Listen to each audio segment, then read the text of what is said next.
Hello everyone, welcome to Aditya math once again. बड़े दिनों के बाद अपने रिकॉर्डिंग को रीस्टोर करते हुए मैं रोशन कुमार आपके लिए एक जबरदस्त टॉपिक लेके आया हूँ, रिमाइंडर थ्योरम। हालांकि इसमें बहुत सारे टाइप बनते हैं और उन सारे टाइप को अगर एक साथ रखें तो रेलवे, बैंक, एसएससी जहां तहां हर जगह पूछा जाता है। तो एक वन बाय वन टाइप को हम अरेंज करते हुए आपको समझाएंगे पूरा रिमाइंडर थ्योरम। हो सकता है एक से अधिक वीडियो बने, तो जो भी बने आप गौर से देखें। तो इसे हम कहेंगे टाइप वन जो हम लोग 9वीं और 10वीं में पढ़ते आते हैं। भाज्य बराबर भाजक गुना भागफल प्लस शेषफल, उसी पर आधारित ये सारे प्रश्न हैं। इसको हम शॉर्ट में लिखना चाहे अगर तो कैपिटल डी यानी dividend is equal to divisor into quotient plus remainder. इसी पर अरेंज करना है और इसी पर अरेंज करके क्वेश्चन भी देता है। तो चले प्रश्न पढ़ के आपको सुनाते हैं। आप देख भी रहे हैं भाग के एक प्रश्न में भागफल का 5 गुना एवं शेषफल का 8 गुना है। तो भाजक ही भागफल का 5 गुना है और भाजक ही शेषफल का 8 गुना है। और लास्ट में दिया है कि शेषफल 5 है।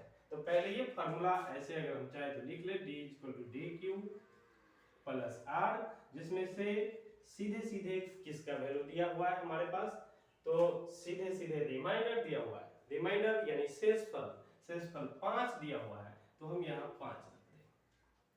अब इसी शेषफल का 8 गुना कौन है? भाजक भागफल का 5 गुना और शेषफल का 8 गुना। तो शेषफल का 8 गुना कौन है? तो ये भाजक। अब सोचना है शेषफल तो 5 है, अब 5 का 8 गुना क्या होगा? तो 5 अट्ठे 40 यानी ये 40 यानी भाजक 40 हो गया। अब हमको एक चीज और पता करना है, भागफल क्या है? तो इसी रिलेशन से पता चलेगा कि भागफल का 5 गुना है। कौन भागफल का 5 गुना है? तो भाजक। अब भाजक तो 40 मिल गया, तो 40 किसका 5 गुना होगा? 40 8 का 5 गुना होगा। इसका मतलब है ये भागफल 8 है। अब तीनों चीज मिल गया, तो मूल संख्या या भाज्य निकाल दे। तो कैसे? भाजक गुना भागफल प्लस शेष। तो 8 चौक 32 प्लस 5, 8 चौक 32 में 320 प्लस 5 क्या होगा? 325। आप ढूंढेंगे ऑप्शन में वेयर इज 325 हो गया अपना आंसर। बस इतनी ही देर का होता है। दूसरे प्रश्न को देखते हैं। पहले से लिख के रखा है ताकि समय कम लगे।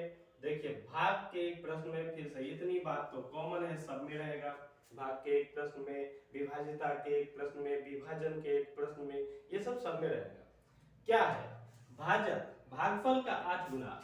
अब ये भाजक जो है, ये भाजक भागफल का 8 गुना, भागफल का 8 गुना एवं शेषफल का 3 गुना है बस।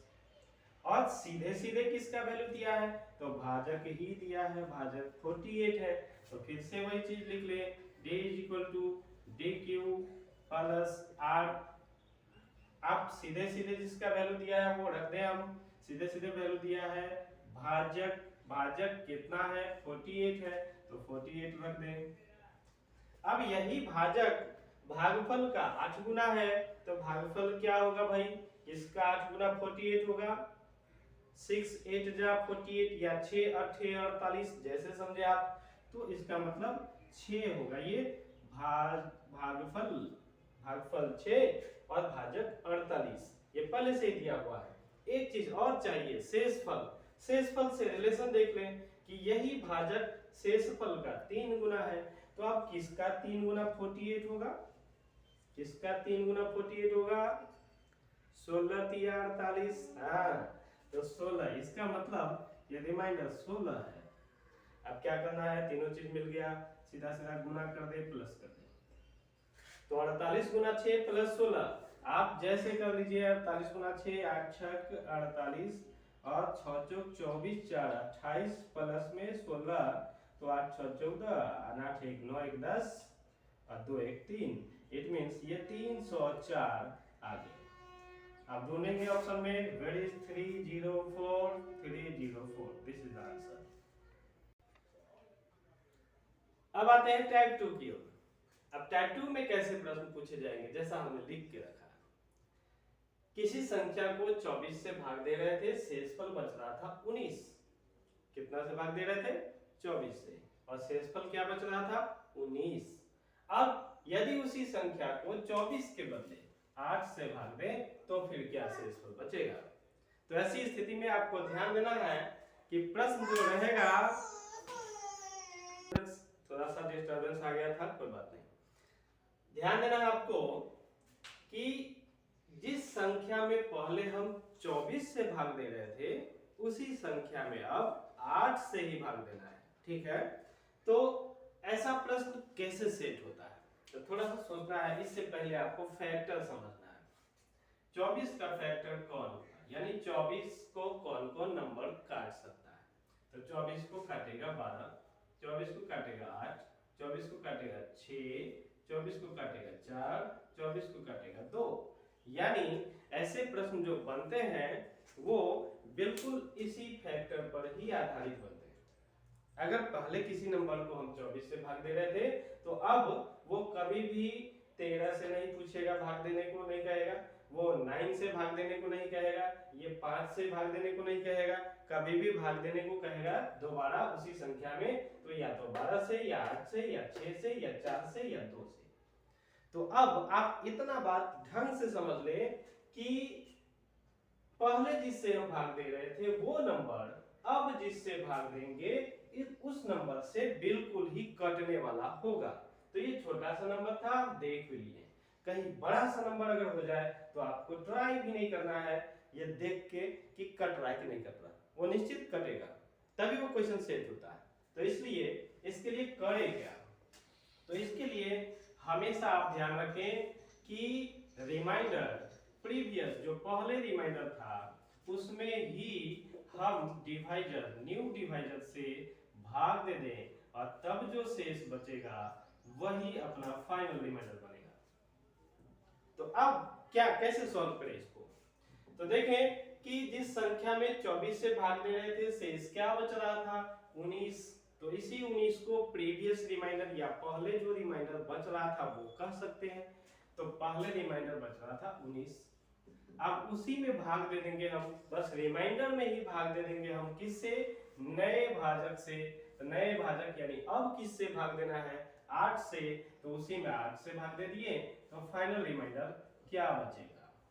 तो 8 से 19 में भाग देंगे, ये तो छोटी सी बात है। 8 दूनी 16 प्लस 3 19, 3 यानी 3 शेष बचने वाला है। तो यही 3 आपका आंसर हो गया। अब ऑप्शन में ढूंढिए वेयर इज 3, तो दिस इज 3, ये आपका आंसर हो गया। अब आप इतना समझ चुके हैं कि पहले जिस नंबर से भाग देते थे वो अब जिस नंबर से भाग देंगे उससे निश्चित ही कटने वाला होगा, तो अब सोचना भी नहीं है। जैसे इस प्रश्न में किसी संख्या को 40 96 से भाग देते हैं तो शेषफल 85 बचता है। अब अगर उसी संख्या को 16 से भाग दे तो फिर शेष क्या बचेगा। तो इतना अंडरस्टूड है कि this is exactly divisible by 16। तो 16 से ये डिविजिबल है। वैसे हमको पता है कि ये 16 का क्यूब है, आपको भी पता है, तो ठीक है, नहीं तो आप 16 गुना 16 गुना 16 करके देखें, यही चीज आएगा।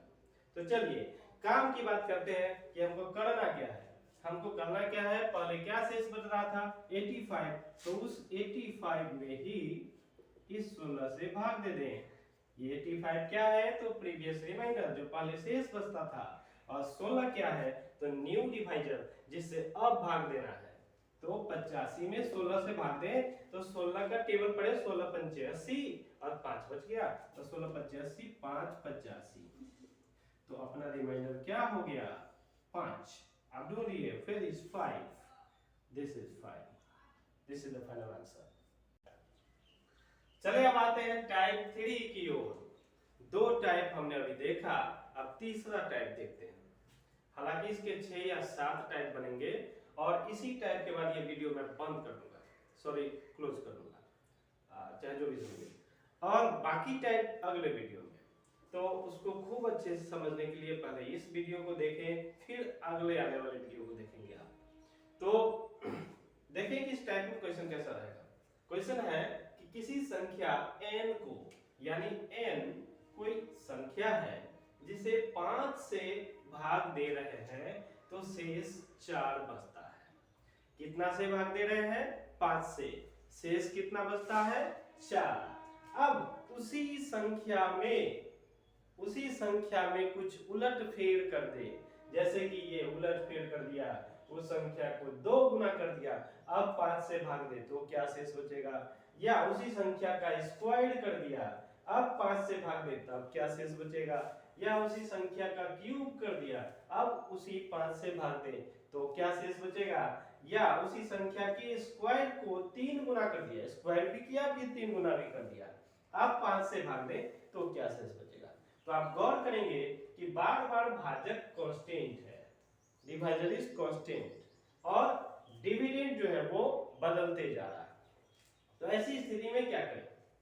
तो बहुत बड़ा इशू नहीं है ये, ऐसी कोई बात नहीं जो समझ में नहीं आएगी, बहुत आसान है, बस थोड़ा सा समझने का प्रयास करना है। ऐसे प्रश्न को सॉल्व करते समय हम करेंगे क्या? हम ये देखेंगे कि मूल संख्या या भाज्य जिसमें हम भाग दे रहे थे उसके साथ क्या हुआ है, तो उसके साथ जो भी हुआ है वही काम हम शेष, पहले जो शेष बचता था उसके साथ भी करते। तो जैसे ये देखें कि n में पहले भाग देते थे, अब हमको 2n में भाग देना है, तो हमको ये देखना है कि n में जो भाग देते थे 5 से, तो रिमाइंडर क्या बचता था? रिमाइंडर 4 बचता था। तो अब n में नहीं, अब 2n में भाग देना है। यहाँ मैं स्मॉल n, यहाँ कैपिटल n लिखें, this is doesn't matter, n याद रखना आपको। तो n में भाग देते थे 5 से, शेष 4 बचता था। अब n को 2n कर दिए, इट मींस इसको 2 गुना कर दिया, तो हम यहाँ भी शेष को 2 गुना कर देंगे, तो 4 को 2 गुना कर दे, इट मींस 8 शेष बचना चाहिए। आप सोचना ये है कि भाग तो 5 से ही दे रहे थे, तो 5 से अधिक शेष कैसे बचेगा? तो 5 से अधिक शेष नहीं बचना चाहिए, इसलिए इस शेष में, इसी शेष में अगेन 5 से डिवाइड कर दें। अब 8 में 5 से डिवाइड कर दिए तो 5 एकम 5 या 5 1 जा 5 प्लस 3 8, यानी अपना फाइनल रिमाइंडर FR लिखते हैं, FR फॉर फाइनल रिमाइंडर, ये क्या बचेगा? तो 3 बचेगा। यही आंसर हो गया। अब सेकंड क्वेश्चन में आए, कहता है n स्क्वायर में 5 से भाग दे तब क्या शेष बचेगा? तो फिर हमको वही बात दोबारा दिमाग में रखना है कि n में 5 से भाग देते थे तो शेष क्या बचता था? 4। अब n को n का स्क्वायर कर दिया गया, इसका क्या किया गया? स्क्वायर, तो हम यहाँ भी 4 का स्क्वायर कर दें, स्क्वायर यानी पहले जो रिमाइंडर बचता था उसका स्क्वायर कर दे, तो 4 का स्क्वायर क्या होगा बताइए? 16। अब इस 16 को फिर देखेंगे कि 5 से भाग दे रहे हैं, तो 16 कैसे बचेगा रिमाइंडर? ये तो बड़ा हो गया, तो इस 16 में 5 से फिर से भाग देंगे, तो 16 डिवाइडेड बाई 5, तो रिमाइंडर क्या बचेगा? 5 3 15, 1 16, यही अपना फाइनल आंसर हो गया। ऐसे ही वहां तीसरा नंबर देखते हैं कि यदि n क्यूब में 5 से भाग दे तो क्या शेष बचेगा? n क्यूब, यानी संख्या को मूल संख्या का क्यूब कर दिया गया, तो मूल संख्या क्या था? n, भाग देते थे 5 से, रिमाइंडर बचता था 4, तो यहाँ क्या किया गया? क्यूब कर दिया, स्क्वायर नहीं, क्यूब। तो फिर हम इसका भी क्यूब कर देंगे, तो 4 का क्यूब क्या होगा? 64, 4 चौका 16 चौका 64।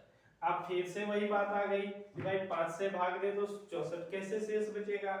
तो 64 तो बड़ा है, तो अगेन भाग दे दे 5 से, इसी 5 से अगेन भाग दे दे, 64 भागा 5, तो 12 पंचे 60 कट जाएगा और 4 बच जाएगा, तो फाइनल रिमाइंडर अपना 4 ही हो गया, जो पहले था वही रह गया। अब तीसरा नहीं, चौथा नंबर देखते हैं कि n के स्क्वायर के 3 गुने में, यानी जिस संख्या में पहले हम 5 से भाग देते थे, पहले तो उसका स्क्वायर किए फिर उसका 3 गुना कर दिए, अब 5 से ही भाग देना है तो रिमाइंडर क्या बचेगा।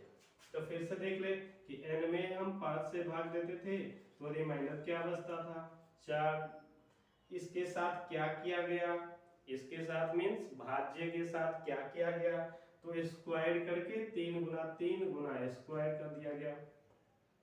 तो यहाँ भी हम 3 गुना स्क्वायर कर दें, गुना 3 स्क्वायर कर दें, तो 4 का स्क्वायर क्या होता है बताइए, 16, और 16 गुना 3 करेंगे तब क्या, 48।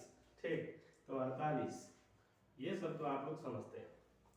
अब 48 बच गया शेष, फिर से हो गया कोला बेड़ी। अब 5 से भाग दिया 48, शेष कैसे बचेगा भाई, ये तो बड़ा है, तो फिर इस 48 में अगेन भाग देते 5 से, तो 5 से भाग दे 5 9 45 और बचा क्या 3, तो फाइनल रिमाइंडर क्या हो गया 3। ये अपना आंसर हो गया। अभी तक हम लोगों ने रिमाइंडर थ्योरम का 3 पार्ट देखा, 3 टाइप देखा, लगभग 3 टाइप और बनेंगे जिसको हम अगले वीडियो में आपके लिए बना के पेश करेंगे। ठीक है, अभी तक ये 3 टाइप अच्छे से रिवाइज कर ले और बाकी 3 टाइप के लिए अगले वीडियो का वेट करें। Okay, have a nice day.